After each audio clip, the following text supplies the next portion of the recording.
नमस्कार, मैं हूं आपके साथ मनुराज सक्सेना। ब्रह्मांड के ग्रह गोचर में 6 बड़े बदलाव होने जा रहे हैं, यानी कि 6 बड़े ग्रह राशि परिवर्तन करने जा रहे हैं, जिसमें मायावी ग्रह भी है तो ज्ञान का ग्रह भी है। अब आप कहेंगे इसका असर क्या होने वाला है? इसका असर बहुत व्यापक होगा। मौसम से लेकर, राजनीति से लेकर, युद्ध से लेकर, अंतर्राष्ट्रीय स्तर पर हो रही हैपनिंग से लेकर, आतंकवाद से लेकर, आपकी अपनी आम जिंदगी पर भी होगा।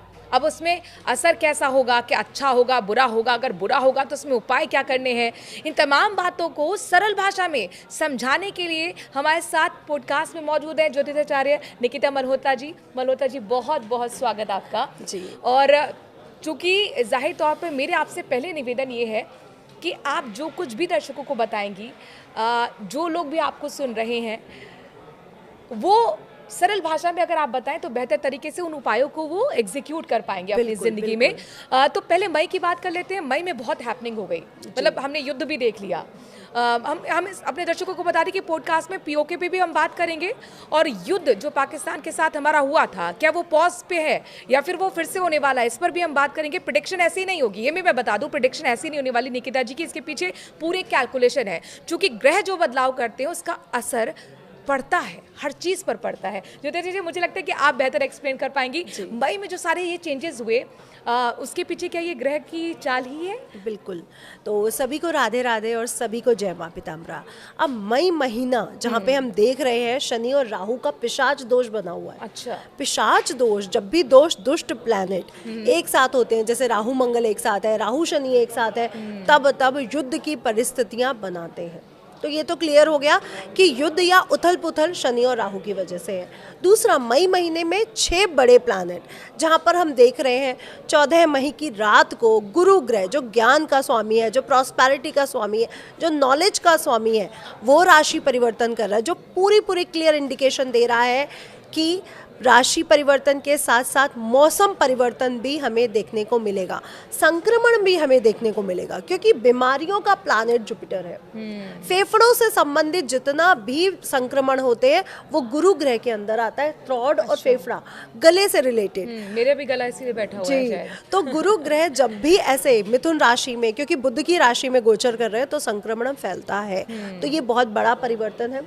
दूसरा, इस साल गुरु एक साथ 3 राशियों में गोचर कर रहे हैं। वृषभ राशि के बाद मिथुन राशि में, और साल के अंत में यानी अक्टूबर नवंबर में वो कर्क राशि में गोचर करेंगे, यानी अतिचारी हो रहे हैं। अच्छा। और जब वो अतिचारी होते हैं उनकी हिस्ट्री कभी भी अच्छी नहीं है। अच्छा। महाभारत युग में भी वो 7 साल के लिए अतिचारी हुए थे, तो महाभारत हो गई। कोरोना काल में भी ये कोरोना काल का जिक्र जो आपने किया, पहले अपनी बात कंप्लीट कर लीजिए, इसके बाद काउंटर क्वेश्चन है मेरे पास। 4 साल कोरोना काल में भी वो अतिचारी हुए, तो इतना बड़ा संक्रमण हमारे साथ रहा, और हमारे कितने अपने लोग चले गए उस संक्रमण के कारण, उस रोग के कारण। तो जब भी गुरु अतिचारी होते हैं उनकी हिस्ट्री कभी अच्छी नहीं। तो आप कह रहे हैं गुरु अतिचारी है इस बार जी, तो इसका क्या असर पड़ने वाला है? क्या ये माना जाए कि प्रधानमंत्री पहले ही चेतावनी दे चुके हैं पाकिस्तान को कि ऑपरेशन सिंदूर अभी खत्म नहीं हुआ है, तो मतलब ये माना जाए कि ये ट्रेलर था, पिक्चर बाकी युद्ध होगा? क्योंकि अभी आप देखेंगे कि जी, अभी राहु का जो ट्रांजैक्शन है, इसका मतलब पाकिस्तान अभी फिर कुछ प्रॉब्लम करेगा। अच्छा। और फिर वो युद्ध होगा। हाँ, वो कहते हैं ना कि कुत्ते की दुम सीधी नहीं होती है। बिल्कुल सही कहा आपने। ये कंडीशन अभी फिर बनेगी, और ये सिर्फ इस साल की प्रेडिक्शन नहीं है। ये जो युद्ध की परिस्थितियां बन रही हैं, ये कई टाइम तक खिंच रही हैं, यानी जब तक 2027 में शनि नीच के हो जाएंगे, तब कई देश आपस में लड़ रहे होंगे। तो ये परिस्थितियां देख ही रहे हैं। अब आगे कई देश, हाँ, इजराइल, जिसमें कई बड़े बड़े और देश भी इंक्लूड हो जाएंगे। अच्छा। तो हम देखेंगे कि अभी जो हमें लग रहा है कि शांत हो गया, सब ठीक हो गया, अभी वो गलती दोबारा करेगा और फिर युद्ध की स्थिति बनेगी। तो ये सितंबर तक का जो समय है, क्योंकि जो बड़े ग्रह परिवर्तन कर रहे हैं, तो वो 3 महीने पहले से और 3 महीने बाद तक इम्पैक्ट रखते हैं, और सितंबर में पड़ने वाला है सूर्य ग्रहण, चंद्र ग्रहण। अच्छा। तो फिर ये इम्पैक्ट फिर बन जाएंगे। तो ये मई महीना, जून महीना बहुत स्पेशल है, आने वाला ये 2 महीने। जून में भी ये कंडीशन बनेगी कि युद्ध या युद्ध जैसी परिस्थितियां हो जाए। तो अभी तो ये ट्रेलर है, अभी पूरी उथल पुथल, पूरी पिक्चर बाकी है। लेकिन हमारा पराक्रम जो भारतीय सेना ने दिखाया है, दुनिया हैरान है। जी। और जाहिर तौर पर पीओके का भी जिक्र हो रहा जी। है और मांग की जा रही कि पीओके वापस आना चाहिए। प्रधानमंत्री ने भी कह दिया पाकिस्तान से कि बात होगी तो सिर्फ आतंकवाद और पीओके पे होगी। बिल्कुल। उसको लेकर आपका क्या प्रेडिक्शन है? देखिए, ये ग्रह क्या बता रहे हैं जी। पीओके को लेकर? 18 मई को राहु केतु चेंज हो रहे जी। हैं और केतु महाराज जा रहे हैं सिंह राशि में और राहु जा रहे हैं कुंभ राशि में, शनि की राशि में, जहाँ पे वो बड़े कंफर्टेबल हो जाते हैं। तो यहाँ पर पहुँचते ही, क्योंकि अगर आप पाकिस्तान की कुंडली की बात करते हो तो मेष लग्न का बर्थ चार्ट है, चतुर्थ भाव में बहुत से ग्रह बैठे हैं और षष्टेश भी बैठा है। ये तो पाकिस्तान की कुंडली 14 अगस्त 1947 को ही क्लियर हो गया था कि इसका अंग भंग होना तय है। आज नहीं तो कल अंग भंग होगा, मतलब टुकड़े होंगे, टुकड़े होके रहेंगे। बांग्लादेश तो पहले ही बन गया। अब पाकिस्तान के अंदर टुकड़े होंगे। हाँ। यानी बालूचिस्तान, फ्रंटियर पाकिस्तान, ये कई पीओके, ये सब चीजें अलग अलग हो जाएंगी और ये परिस्थितियां बनी हुई है। ये अभी बनी हुई है। पीओके तो अभी बना हुआ है। नहीं, ये होना है, ये तो हम लोग मानते हैं, तय है राजनीति ये। को हम लोग कवर करते हैं, हम समझ रहे हैं। हाँ। लेकिन अभी जो ग्रह की चाल बदली है, क्या इसका असर दिख रहा है? यानी कि बिल्कुल, ये आने आप वाले महीनों में देखेंगे कुछ होने वाला है कि पीओके तो यहाँ पे मिक्स होगा ही होगा, हमें मिलेगा ही मिलेगा। पीओके मिलने वाला है। और जो पाकिस्तान के जो टुकड़े हैं वो 3 या 5 होने तय है और वो 3 टुकड़े बन के अलग अलग राष्ट्र का निर्माण करेंगे, यानी पाकिस्तान खत्म। और जो पाकिस्तान बचेगा, अगर आप पाकिस्तान की कुंडली को देखते हो तो वो एक गुलाम देश होगा, जो बचा हुआ पाकिस्तान। अब वो गुलामी किसकी करेगा? हमें समझ जाना चाहिए कि जो देश उसको शेयर दे रहा है कि तुम लड़ो, मैं पीछे खड़ा हूँ, उसी की गुलामी करेगा। क्योंकि आप चाइना का इकोनॉमी जिक्र की करना बात करो तो पाकिस्तान की इकोनॉमी कहाँ है? पैसा तो है नहीं, वो जॉब नहीं दे पा रहा, वो अनाज नहीं दे पा रहा और वो कर्ज में डूबा देश है वो। युद्ध पे लड़ रहा है। तो युद्ध करने की परिस्थितियां उसके साथ है नहीं। तो पाकिस्तान का भी हमने जिक्र कर लिया। अब जरा आम जिंदगी जी। जो है लोगों की, उसके बारे में हम जिक्र कर लेते हैं। तो जैसे कि हमने बात की 14 मई को गुरु चेंज हो रहे हैं, जी। 15 मई को सूर्य जो ग्रहों के राजा है और विक्रम संवत के भी राजा और मंत्री है, वो चेंज हो रहे हैं। 15 मई की अर्धरात्रि 12:12 पे वो पहुंच रहे हैं मेष राशि से निकलकर वृषभ राशि में। जी। तो ये दूसरा राशि परिवर्तन जो बहुत स्ट्रांग है, क्योंकि राजा चेंज हो रहा है। तो राजा कुछ वृषभ राशि में जाके करेगा। अब तीसरा जो राशि परिवर्तन हो रहा है वो 18 मई को 2 बड़े प्लैनेट षड्यंत्र का महा, जो आप जैसे कि आपने बोला कि इतनी बड़ी मायावी प्लैनेट चेंज होने जा रहा है, जो 18 मई को शाम के समय हो रहा है 5:20 पर। जी। साथ ही केतु को षड्यंत्र भी कहा गया है, केतु को खोज भी कहा गया है और केतु को विस्फोटक भी कहा गया है। तो वो भी चेंज हो रहे हैं। और साथ ही साथ 23 मई की रात्रि दोपहर के समय 1:21 पर बुध ग्रह चेंज हो रहे हैं, जो युवराज है और सूर्य के साथ आके वृषभ राशि में गोचर करेंगे, बुद्धादित्य राजयोग की स्थापना करेंगे। इसके उपरांत 31 मई को एक और बड़े प्लैनेट, जिसे प्रेम और सौहार्द का देवता कहा गया, रोमांस का देवता कहा गया, मीडिया एक्टिंग का देवता कहा गया, शुक्र, वो भी चेंज हो जाएंगे। तो 31 मई की सुबह राशियों पर कैसे पड़ने वाला है, ये मुझे समझाइएगा। तो ये और केतु का आपने जिक्र कर दिया, तो राहु केतु का नाम सुन के तो वैसे भी लोगों के पसीने छूट जाते हैं।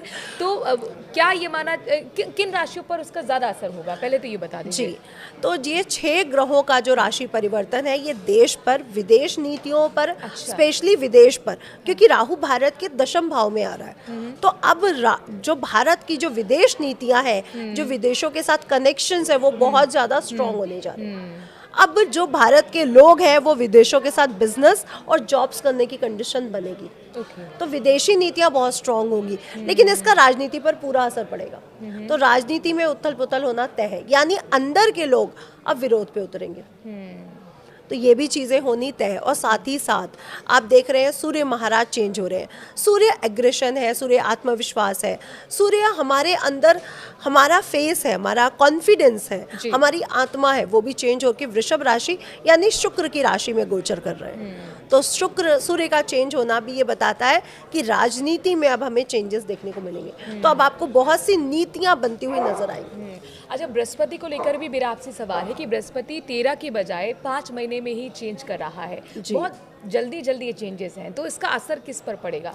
और क्या इसे अच्छा माना जाए या बुरा माना जाए? देखिए नहीं, मैंने पहले भी बोला कि इसकी हिस्ट्री ही खराब है। गुरु की अतिचारी होने की हिस्ट्री खराब है, तो हम कैसे मान सकते हैं कि उसका शुभ प्रभाव होगा? हाँ, शुभ प्रभाव किस पर होगा? नॉलेज पर, यानी विदेश में और देश में ज्ञान की जो शिक्षा प्रणाली है वो चेंज होगी। अब शिक्षा प्रणाली के लॉज बनेंगे, और दूसरा मीडिया में भी बहुत बड़ा चेंज आएगा, क्योंकि बुद्ध और गुरु शिक्षा प्रणाली के साथ साथ मीडिया प्रणाली को भी चेंज करेगा। तो इसमें भी आप बहुत बड़े बड़े बदलाव देखोगे। वो अच्छे बदलाव वो है या बुरे पॉजिटिव बदलाव है? है। शिक्षा और मीडिया के लिए ये पॉजिटिव है, पॉजिटिव है, बहुत पॉजिटिव। चलिए, हाँ जी, ये जलवायु परिवर्तन के लिए बहुत बुरा है। अच्छा, सबसे ज्यादा ये जलवायु, जहाँ पे बारिश नहीं हो रही वहाँ बारिश होके बाढ़ आ जाना, और जहाँ पे बहुत गर्मी पड़ती है वहाँ अधिक बारिश होना, जहाँ बारिश नहीं होती वहाँ पे, तो ऐसी परिस्थितियां बनेंगी। जो हुआ नहीं वो हो रहा है।